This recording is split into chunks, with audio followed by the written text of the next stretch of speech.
Hey, before we get into the episode, I just want to tell you about my free astrology newsletter called the Starzologer. It comes out every Sunday. It's of a lot of interest for astrologers. I explore cosmic currents moving through the ever-changing skies. Most weeks I explore what's coming up in the week and also share some astrology sticky bits and throw in some ideas about buzzing around. You also get stretched with my Extend Yourself sections. So this newsletter is for aspiring astrologers or anyone who's trying to up their astrological knowledge. It's totally free and you can sign up at starzology.com/newsletter. Now let's get into the show.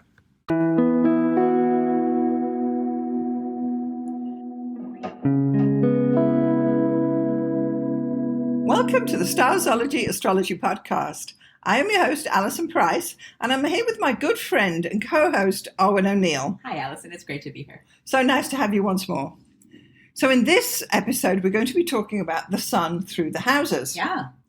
And I think first we're going to give a little chat about what the sun really represents. Yeah. And then maybe a little bit about what the houses represent, and then we'll look at the sun placements in the houses. Sounds great. So in general, some sun keywords would be... Ego. Personality. Yeah. Like kind of your core personality. Because when we talk about the Holy Trinity, I had this funny little diagram. It's kind of like, that diagram that's like a cross section of the earth where it's got the earth's crust and then the mantle and then the core. Right. I think of the mantle, like the crust as like your ascendant. Right. Because that's what you first see. And then the mantle is like most of the mass of the earth, and that's the sun. Yes. Because it's like it's most of what you actually are. It's the actual, essence of you. Yes. And then the core, that molten, like melted part that nobody actually sees, that bubbles forth with volcanic eruptions every once in a while is the moon, because that's your emotional center. Yeah. So the sun is like, and also, not to just throw so many metaphors at the wall here, but in Freudian psychology, it's like the id, the ego, and the superego. So the sun is like the ego. Yeah, there's three, right? Exactly. And the id, of course, would be, the moon, which is like the emotional part. And then the superego is the ascendant. That's the part that's like on the surface. Yeah. Yeah. So with the sun too, I think that your sun sign will be the sign that the sun was in, but the house could be any house, no matter what the sign is. For sure. Yeah. So if most people know what day they were born, I assume. But the house that your sun is in will depend on the time you were born. So if you were one of these people who's like, I don't know, it was sometime in the morning. That's always tricky. It's always the tricky thing. You really want to know. You want to nail it down to within an hour. I mean, if you can, you really want the minute. Like you've got your exact birth time, right? Oh my gosh! Well, I come from like a couple generations of astrologers. So they were like right there with the old analog watches at the time. But 11:43 a.m. on the dot. Yeah. A lot of times though, you'll talk to people and they're like, "Oh, it was noon. It was 10 a.m." And you're like, nah, it probably wasn't." Yeah. It's possible it was right at 10. Like a lot of people are born right on the hour, but it's more possible that the nurse just kind of batched all the births of the morning into the top of the hour when she wrote it down. Mm-hmm. And so unless someone in your family is paying close attention, and probably not the mother in labor, Jeez. You definitely want someone writing that down, because it doesn't only it tells you what your rising sign is. The sign that the sign that's on the horizon, the moment of your birth. Yeah. But that dictates the house placements of all of your planets. Yeah. And that's super important. So this is it. So even if two people are born on the same day but at different times, their sun will be in different houses. Oh, 100%. Yeah. Even though at the same degree, basically, of the sign. Yeah. So and it's because there's 12 houses. There's 24 hours in the day. Yes. They change every couple of hours. 2 hours-ish. Yeah. Yes. Yeah. Yeah. Very interesting. So, if you can't narrow it down to 1 hour, narrow it down to 2 at the very least. Yes. Yeah. Yeah, do your best. Yeah. So the idea is that because the sun has its own themes and then each of the 12 houses have their own themes, right. This combination brings the two together. It's such a deeper level of interpretation, and it becomes so interesting. And let's just talk a little bit about what houses mean. Yes. If you are a beginner and you're like, houses, that's so complicated. Yeah, is that a sign? No. No, it's not that complicated. So the planets, basically, like let's think of our chart as a play. Okay. Okay. All of the planets are actors in the play. Yes. And some of them are lead actors, like the sun, the moon, and the rising sign. Yes. Some of them are kind of bit part players, depending on the relationships they have with those main characters. Yeah. Saturn could be a bit part player if it's just in some, like maybe it's in Cancer, it's not in it's in a detriment or something like mine, but maybe it makes, a trine to your sun, and then it's elevated to like a much more important So it's got player. one line in the play. Maybe it's very influential, even if it doesn't have a lot of lines. It's very influential. Like it's the Iago. Maybe it sets things in motion, or kind of causes trouble or something. And your houses are basically the sets of that play. So the houses are the set in which all of the action takes place. Yes. And it could also be considered like rooms in a house, like in a mansion, really, because we're talking about 12 rooms. Most of us probably don't have 12 rooms. Who knows? Our audience, maybe the average. I always also think about it like when you watch a program on TV, like a sitcom or something, and you've got the bedroom scene, and then you've got the lounge scene, and then the bar scene, and those are the different areas where things are unfolding. Yeah, the office scene. The office scene, and then that are on the street outside of the house, and and you only see certain things going on in those particular areas. Yeah, that's the thing. A sitcom is very much like a play. I'm just talking old school. Yeah. But exactly, it's exactly right. And those are where the things, in your life will unfold. So if you have planets in the, let's say most people will have some houses that are empty and some houses that have a couple of planets, and then very few of us will just have like one planet in each house. That's super weird. I mean, it's possible, but like unlikely. And most of us will have like a couple of houses that are quite full, and then a lot that are maybe empty. Yes. And the empty houses still mean something because they will have a sign on the cusp, depending on when you were born. Like, so if you have, like myself, let's say 2 degrees Scorpio rising. Yeah. Your second house will have Sagittarius, your third house will have Capricorn, and so on. And so all of those houses will have some meaning based on the sign that's on the cusp. Yes. And even if they're empty, it's like, okay, you've got Aquarius on the 4th house cusp. Wow, you must have had sort of an eclectic, maybe unusual childhood, or maybe your dad was in a kind of strange line of work, or something like that. Like, you can kind of spin these narratives, even if you have nothing in the 4th house. Yes. Because we still have these areas of life, right? Oh, exactly. And we see that when, with the first house, that we're all alive and all have a body, regardless of whether or not you've got a planet there. Yeah, right? Yeah. I mean, I have nothing in the first house, but I definitely have I am alive. And kicking. Exactly. Yeah. Yeah. So, do we want to do a quick whiz through what each of the 12 houses mean, or should we just go straight into the sun in the houses, do you think? Maybe we'll go straight in, actually. Sure. Yeah.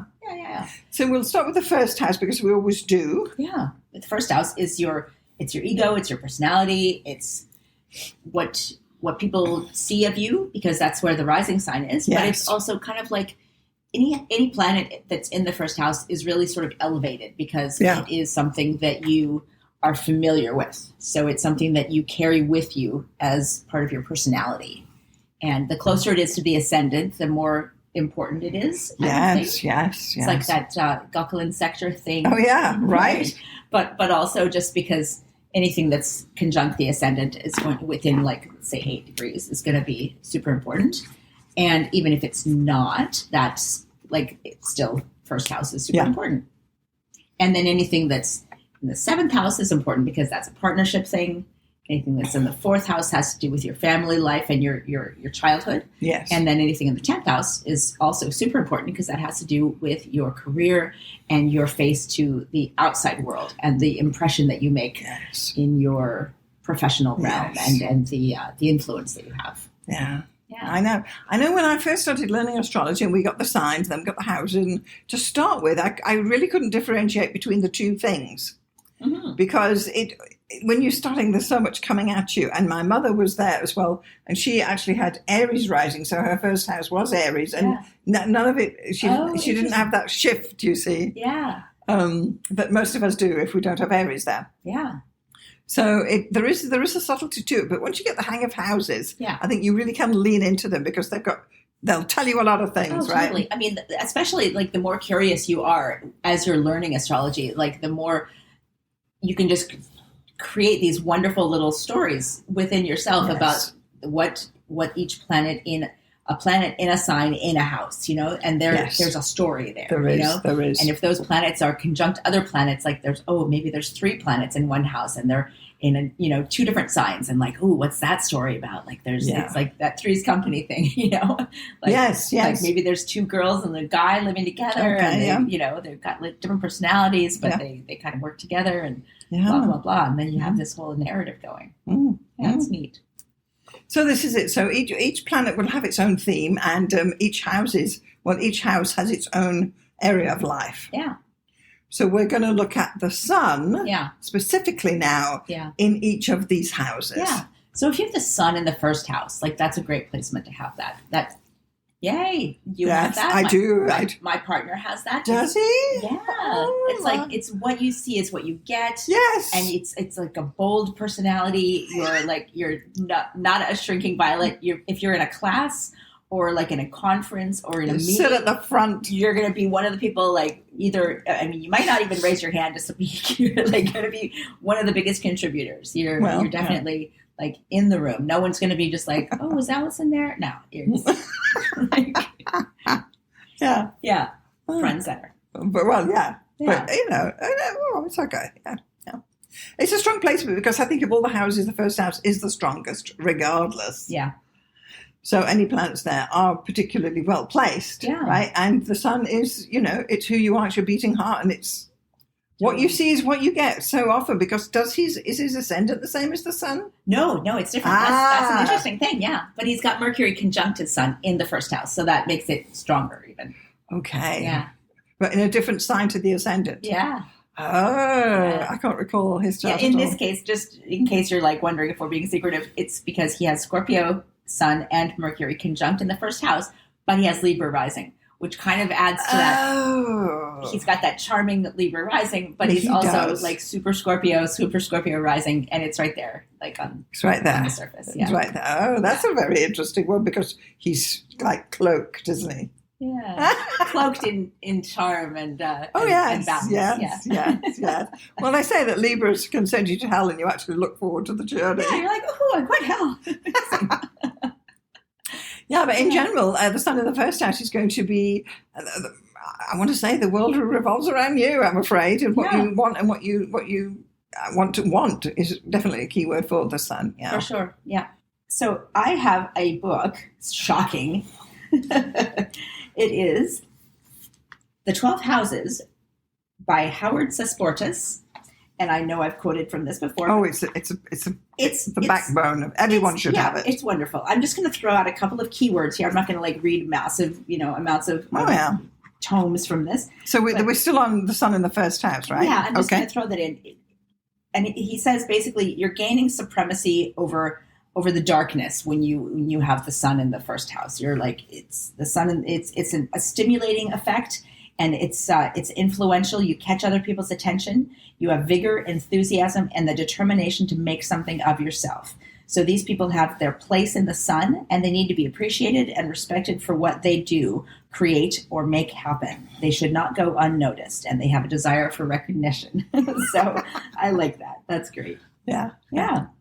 And it's not always easy, and it's a lifelong thing. Yeah, if it were easy, like we'd all be doing it. Yeah. That's a good one. Yeah, I like that one. Yeah. Mm-hmm. Right. Do you feel it reflects your partner as well? Yeah. Yeah. He's always optimistic, upbeat, and when I see him, it's hey, hail fellow, well met. Well, exactly, and that's also probably the Libra rising too. But it's funny, like even when he is cynical, it's like. He's cynical in an entertaining and like really engaging way. Like he's got We have our opinions. moments. He's got opinions and conspiracy theories and whatnot, just like everybody else. Yes. But when he spins off onto some tangent, it's still enjoyable to listen to. Yes. It's not just like, like it's like, oh, what's he saying? Oh, wow, really? Yeah.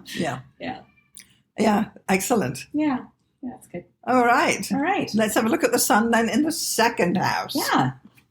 So the second house is the natural house of Taurus. So it's the house of your possessions, your values, your stuff. Your stuff. Right. And it's also, it's the house of your financial wealth and your possessions, but also like your actual moral values and your kind of your what's the word? Self-esteem. That's exactly the word I was like groping for. Yeah, yes, exactly. Yes, this is quite an interesting position, I think. Yeah. Mm-hmm. So Howard Sasportas says, so your personal skills, your value, and your resources are used to achieve or need to be used to achieve a sense of individuality. You need to find and define what constitutes security for you rather than relying on other people to provide safety, money, or resources. This is a major mission in your life. A sense of power and self-worth can be gained through acquiring money and possessions and through the ability to manage and organize the material world. So this could incline you to being extravagant, showy, status-seeking, sort of money-hungry in a way. Yes. But at the same time, you could actually, money is a complicated issue that we all have to deal with. Yes. It's not like, some people are, going to be seeking money and some aren't. Well, we all have to seek money. It's just a fact of life. So some people who have the sun in the second house, maybe it comes more naturally to them, but it's going to be important. It's going to be a really front and center thing. Mm-hmm. They're never going to, be able to just kind of be like, money, whatever. Yeah. And these are they collect money basically. Yeah. So they usually have, got their piggy bank going good and proper. Yeah. And maybe they'll be, great people to go to for financial advice or, maybe investment advice. Maybe. Yeah. Or at least, having their values in order like that, whether it's money or whatever is valuable and important to them. Yes. Yeah. So, but it's, as well, it's that second house. It's where you collect your stuff. Yeah. So if you collect, I don't know, art. Yeah. And I mean real art with a capital A, it's that kind of thing too. Yeah. But otherwise they're still going to be collecting something. Yeah. When you've got planets in that second house. Yeah. So Howard Sasportas says that they can be, people with a sun in the second house can be generous with money and possessions, but they usually expect some sort of recognition or some kind of compensation in return, whether it's respect or self-esteem. Yeah, exactly. And whatever planet is in the second house is valued because it offers us security. So when the sun is in the second house, security can come from developing and possessing attributes like strength, nobility, authority, a sense of specialness, and courage. So people with this placement will feel safer if they foster these traits, regardless of how much money they actually have or how many possessions they actually have. Yes. Very interesting. Yeah. For sure. Yeah, good one. Yeah. So sun in the third house.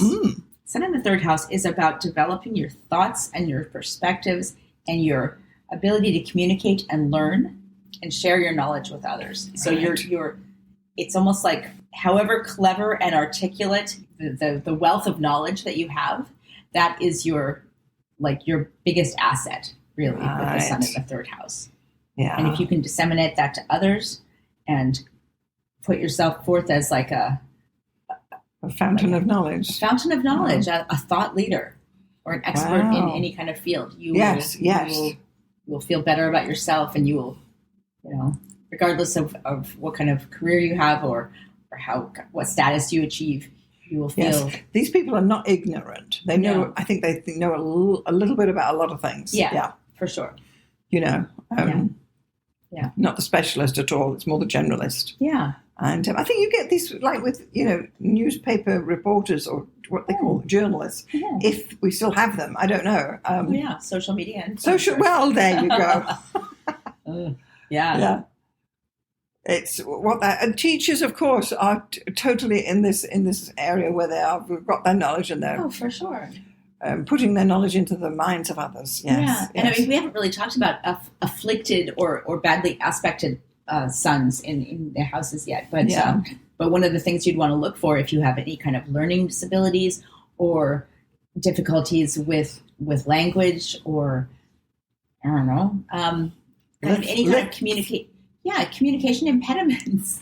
Really, you'd want to look at anything, the sun in the third house. Is that badly aspected? Does it have like a square to Saturn or an opposition to Uranus or something like that, which might be causing difficulty with communication or difficulty with you getting your point across meaningfully and smoothly. Mm-hmm. Yeah. Yeah, great. It's a good position. Yeah. Yeah, for sure. I mean, I love anything in the third house. Yeah. Third house is right. Yeah. So sun in the fourth house. This is the house of the father. It's the house of your early childhood, your origins, your family, your childhood. And it's not the house of your siblings, because that's kind of more to do with the third house. Yeah. And also like your neighborhood, your kind of your close sphere of influence. Yes. But yeah, you'd want to look for strong ties to the home. And the sun is also the planet that represents your father anyway, right? Yeah, right. Or one of them. Yeah, so sun in the fourth house would definitely, you'd be looking at some kind of, tell me about your father would be one of the first questions you'd maybe have. And I do think these people are particularly hooked into their cultural, what do you call it? Oh, yeah, the culture of origin. Yes. Yeah. Whereas those of us who don't have it, we're quite happy to, let's just try that on for size. Yeah. I'll live in Mallorca for a year or whatever. Yeah. So they're very in tune with what's going on in the homeland, wherever that may be. Yes, the homeland. That would be a great keyword for the sun in the fourth house, for sure. Yeah. And it's interesting. Howard Zesborda says the struggle to define the self rages on the home front when you have the sun in the fourth house. I love that. Yeah.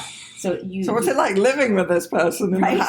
It says they have a need to distinguish their own identity as distinct from the family without denying that they're part of that family. So on the one hand, there's a danger of deriving too much identity from their ancestry and becoming a replica of what that is and how it represents them. But on the other hand, there's a danger of totally rejecting the background as a means of freeing themselves from its imposition and then being kind of adrift. So you really need to find that balance if you have the sun at the fourth house. Wow. And carry on traditions that are meaningful to you or recreate them in a way that's meaningful to you. Yes. Yeah. I find that with placement, people with the sun in the fourth will often rewrite their history. Yeah. So, for instance, if there's something bad in their history or their father was in prison because he murdered some woman, they just erase it from their history and they offer you a new history and you quite happily take it down. Yeah. And you do get this with, as you say, with the way we live now with social media, this is how I look and blah, blah, blah. Right. But you do get that. And it's only when you dig deeper you actually discover, yes, well, actually. And then these gene banks come along, you send your DNA in, and they're like, your great-great-uncle was a murderer. And we found out because you sent your DNA in. And you're like, oopsie. Yeah. And horror. You're kind of like, well, actually, that's great because he should be in jail.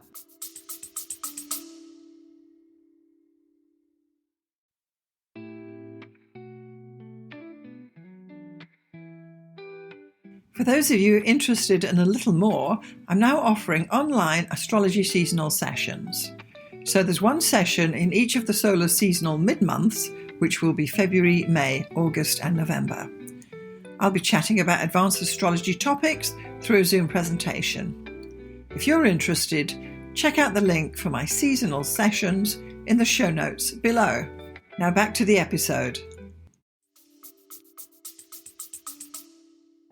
Yeah, or they get the test on the Christmas morning and suddenly discover that little Johnny is not. Oh, well, there's that too, exactly.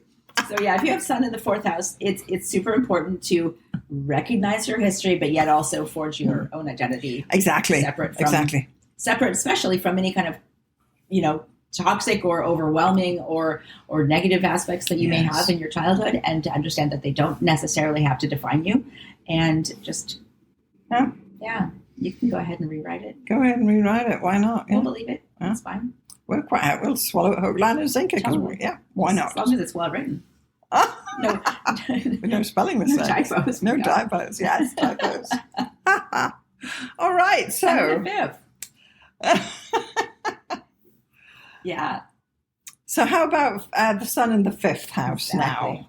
Well, sun in the 5th is its natural domain. It is. It's the house of Leo.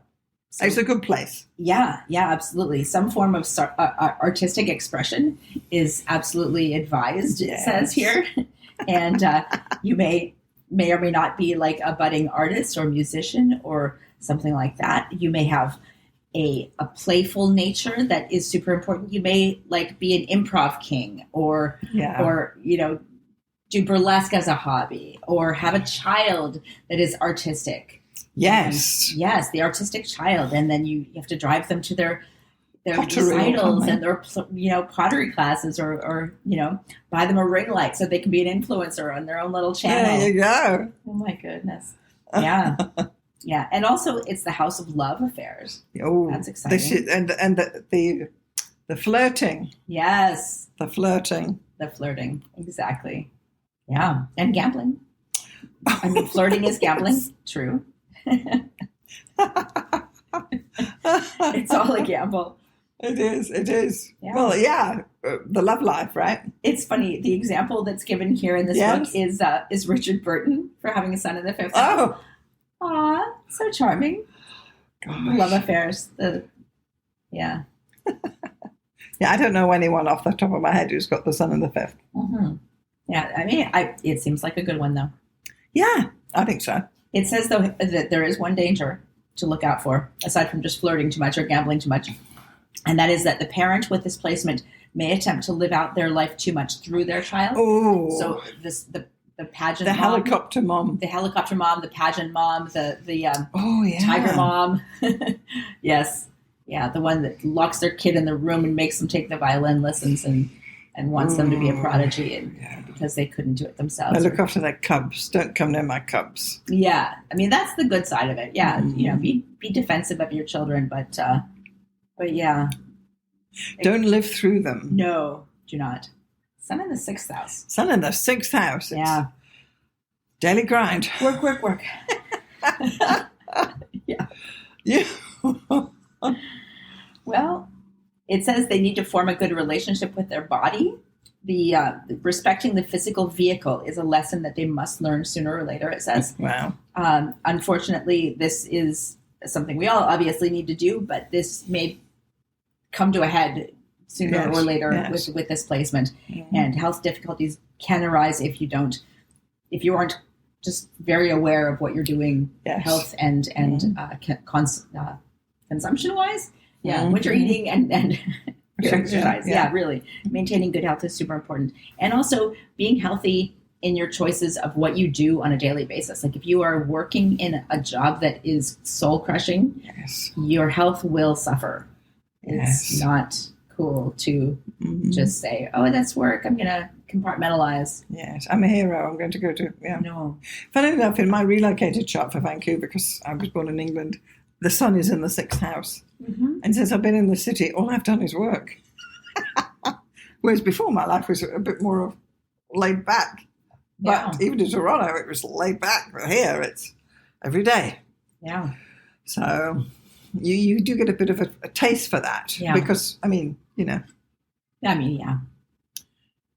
think, too, it's a matter of, these are the people who've got their morning routines, their evening routines, their makeup routines, their gym routines, and I don't know, gardening routines, whatever it is, but that is required to get things done. Yeah. This strangely, what occurred to me is that movie, the Matt Damon movie where he's on Mars. Yeah.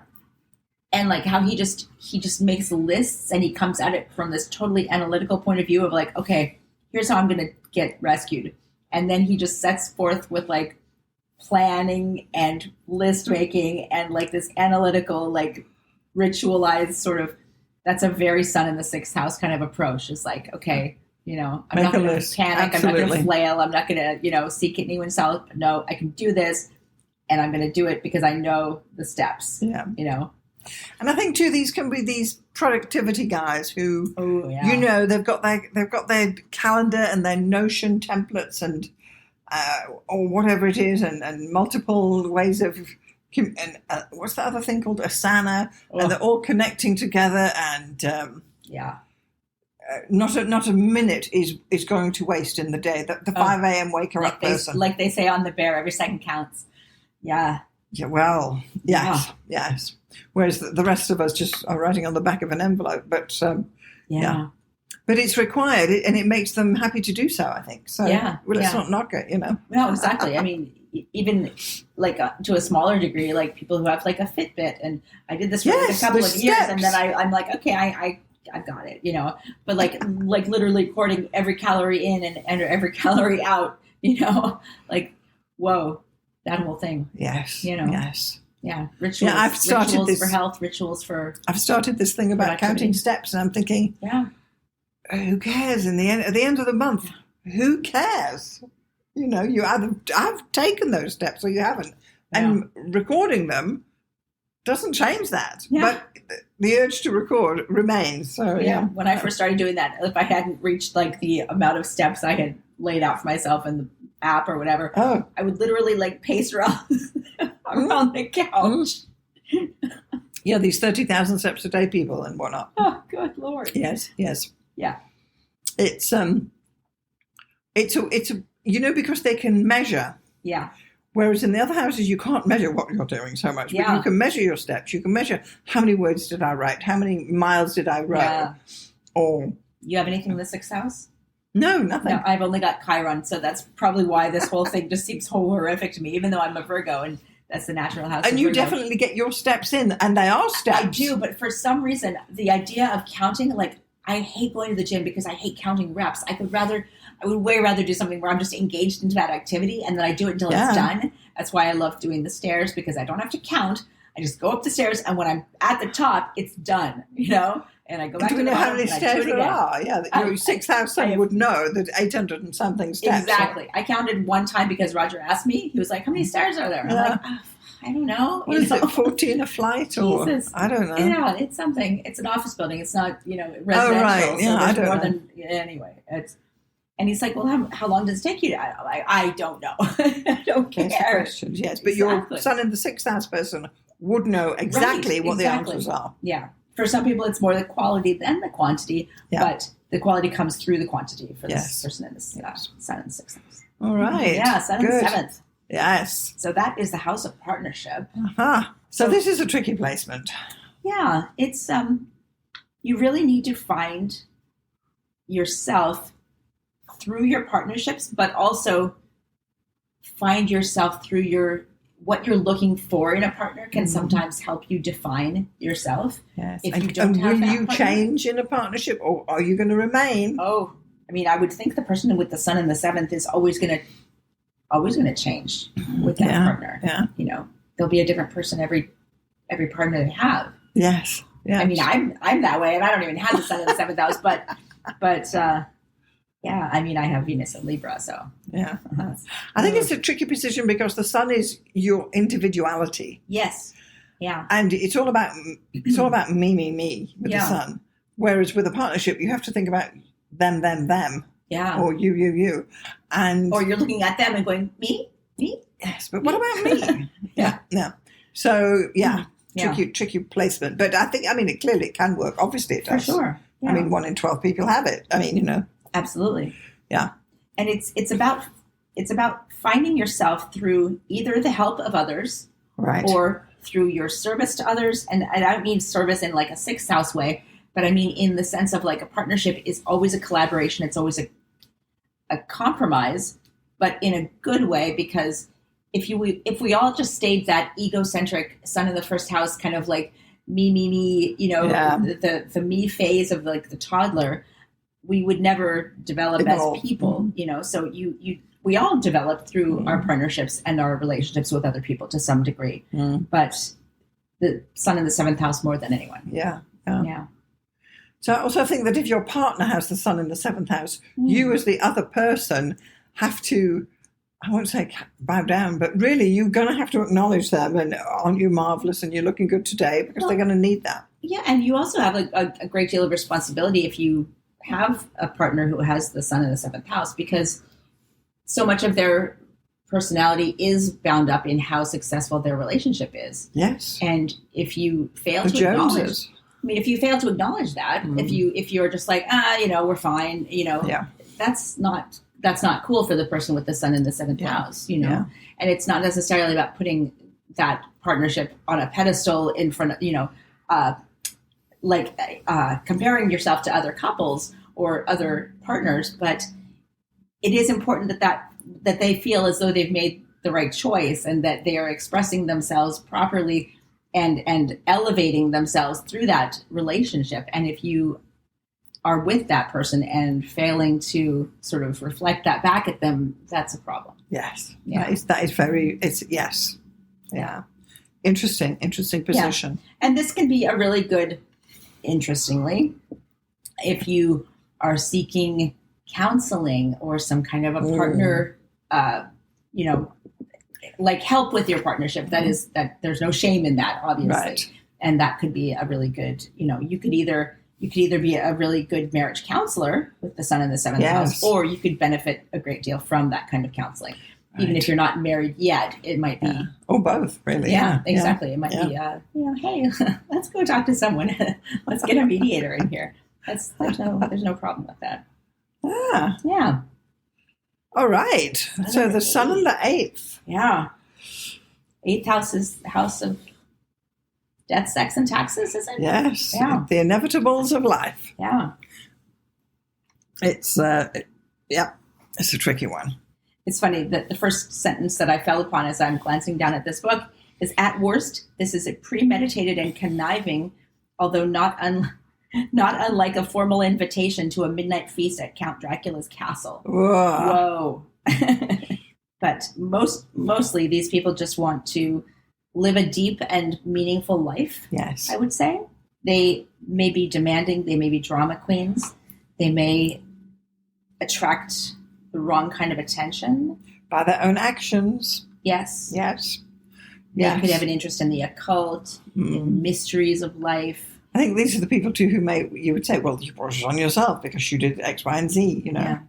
But they're just exploring life to its full depth, I think. They're plundering. Nothing wrong with that. Yeah. And it's funny. This book mentions soap operas, but of course we've now got the advent of reality TV. I don't think that existed when this book was published. Yeah, this is definitely a Real Housewives kind of placement. Yes, might say. yes. But but also Hugh Hefner apparently had the sun in the eighth house. So there you go. Well, yeah. I mean, who better? Yeah, and it's a great place, if you're a surgeon or you're an undertaker or any of those things. Detective. Yeah, gynecologist. Yeah. Yeah. It's whatever they call them here, Oh, no, they call them that. Okay, yeah. I personally like the term girly doctor. That's a good one. Yeah. Well, this is it. Yeah. I mean, with having 4 kids, I was intimately familiar with my girly doctor, as you say. Yeah. And he was just this boring official doctor, until the moment of the birth. Oh. And he came alive with it, and he said, look at this. And it was like, that's why he did that job. Oh. The life that he was bringing into the world. And because I couldn't believe it. Because he oh, that's amazing. Yeah, I know. Because you just think, another doctor, oh my God. Oh, that's wonderful. So... Yeah. I just don't know why I thought of that now, but that's how it changed. Yeah. Well, that's a wonderful, being there at the moment of life, right? Oh my God. Yeah. There's nothing more profound than that, really. Yeah. Whereas before it was, the blood pressure isn't, blah, blah, did you take your vitamins? And then suddenly, and he just lit up. Aww. I know. And he said he delivered 200 babies a year. I thought, wow. My God. I know. That was then. Who knows what it is now? Wow. That's amazing. Yeah. So anyway. That's really cool.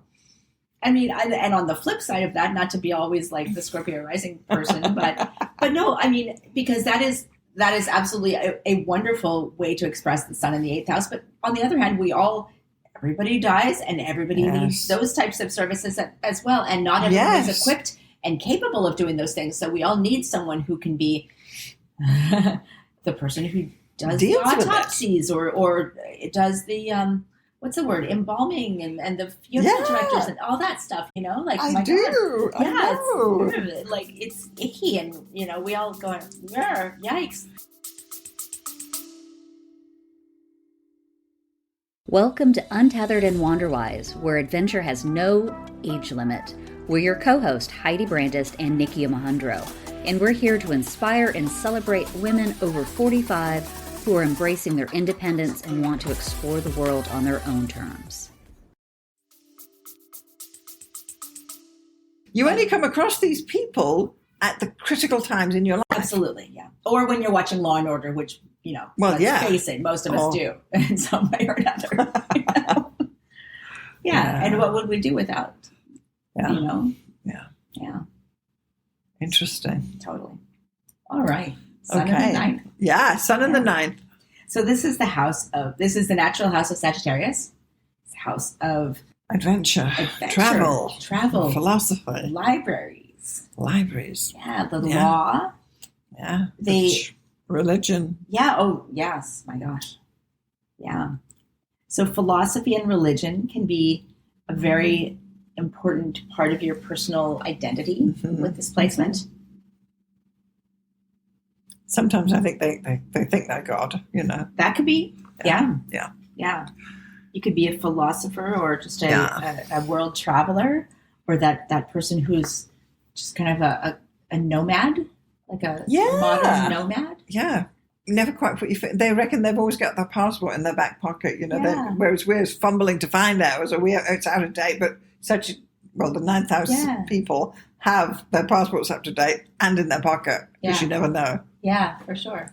And you'd also, because this is one of those Gauquelin sector houses, you'd want to look if your sun is towards the beginning or the end of the ninth house, because if it's at the end of the ninth house, then it could be near that Gauquelin sector and conjunct the midheaven, and that would kind of really change the flavor of it. Give it a whole boost. It would still be a ninth house, kind of philosopher adventurer thing. Yeah, Doctor Strange or what have you. Yeah, travelers. If it's backpacking Europe and things that, sounds terrible, but sun in the night, Yeah, for sure.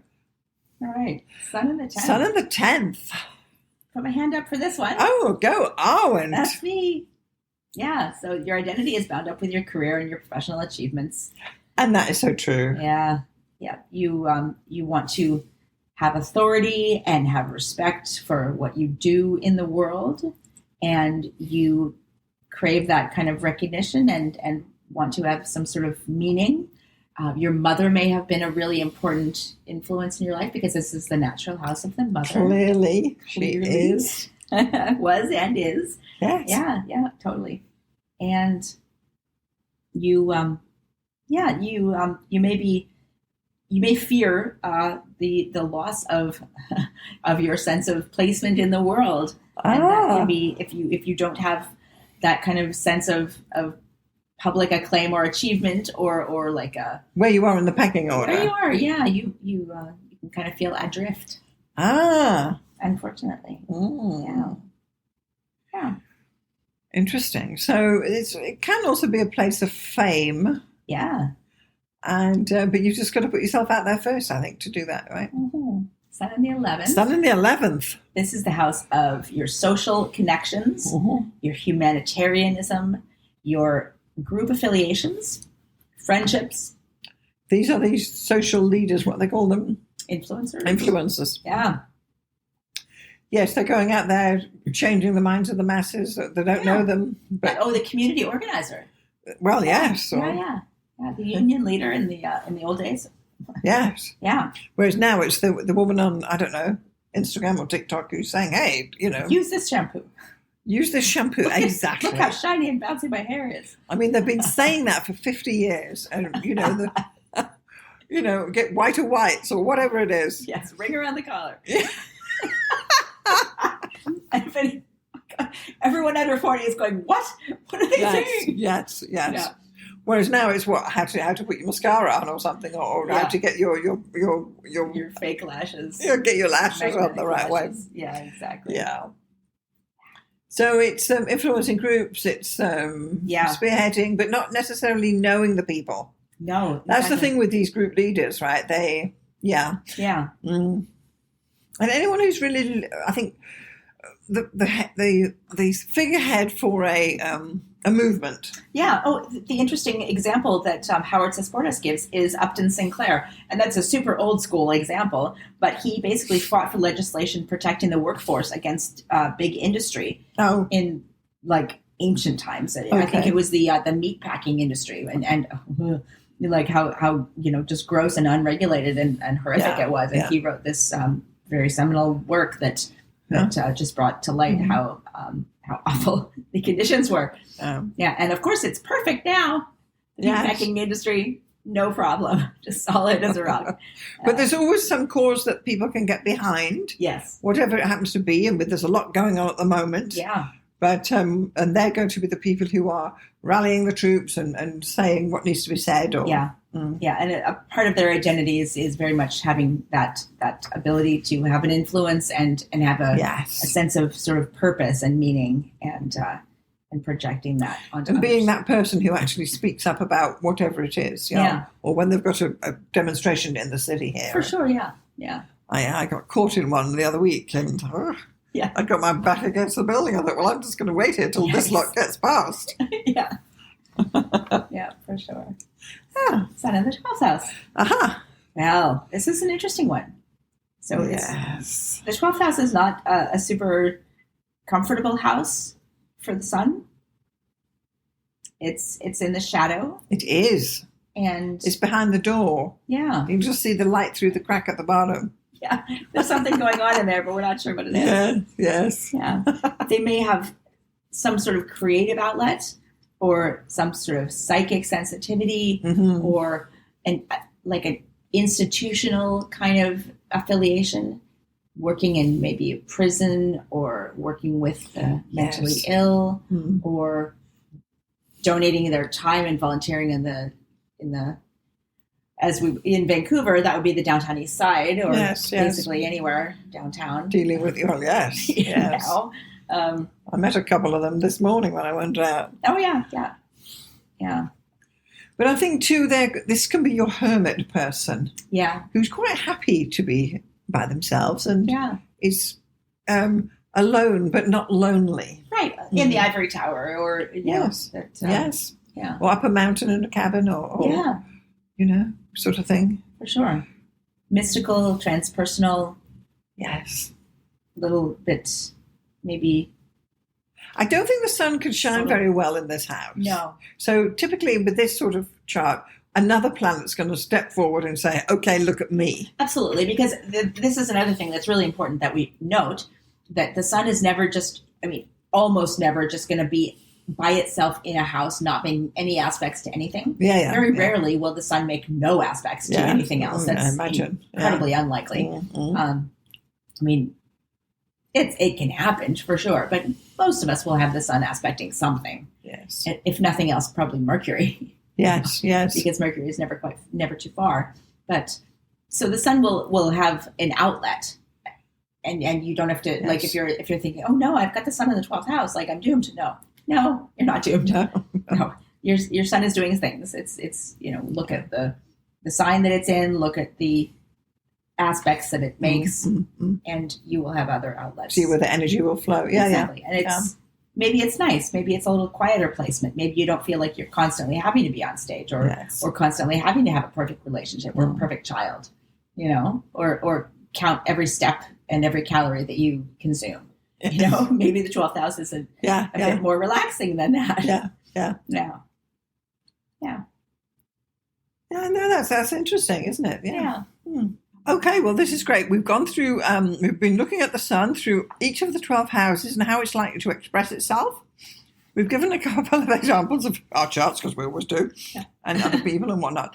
And for our listeners, look to see where your sun is and see how it's aligning with the actual meaning of the house. And if you want to start with learning to read the astrology chart. You're welcome to email us at starzology@gmail.com and certainly sign up and get our newsletter.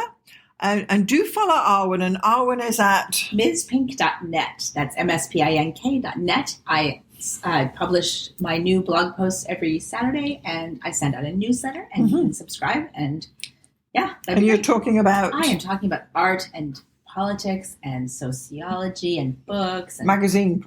Yeah. It's like a little... It is interesting, yeah. Yeah, thank you. Yeah. So that's great. Make sure you follow Arwynne. And then if you enjoyed this episode, please do share it with anyone who would be interested. You can visit our blog at Starzology.com. And if you want some free astrology downloads and whatnot, you can go to Starzology.com/freebies. And there's some downloads you can get there just to get you going with astrology. Yeah, and if you like us, spread the word. Oh, yes. Yeah, tell everyone. And, our podcast is growing. It's we're quite thrilled about that, yeah. So, Arwynne, I want to thank you once more for coming here today and sharing your knowledge with us. Thank you. It's been great. We'll see you next time. Thank you so much. We'll see you next time.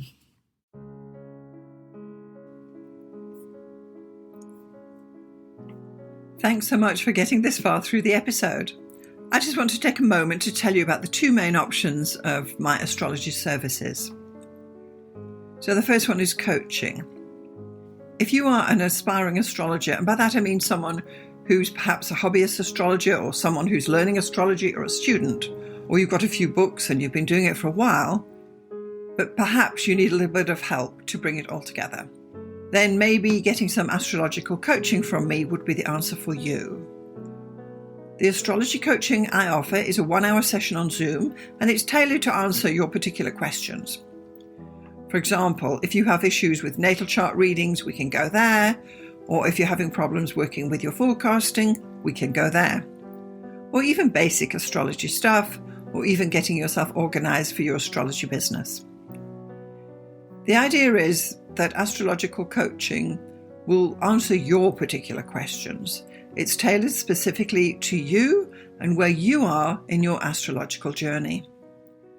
And I'm happy to help you out with some guidance about how you can get going, what to focus on, and what to dismiss.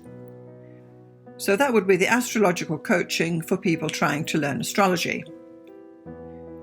The second astrological service I offer is consultations. So this is for someone who perhaps doesn't know anything about astrology, but they just want to have their chart read or get their chart done. Call it what you will. So once more, this is a 1-hour consultation over Zoom. I will interpret your chart, tell you about the main features, tell you about where the energy is flowing, and all the rest of what is entailed in a thorough natal chart interpretation. I can also add in some forecasting in there too, bearing in mind we only have 1 hour. So just in summary, I've got coaching for people who want to learn astrology, and I've got consultations for those who want to get an astrology reading done. I'm Alison Price from Starzology.com. Thank you so much for listening. We'll see you next time.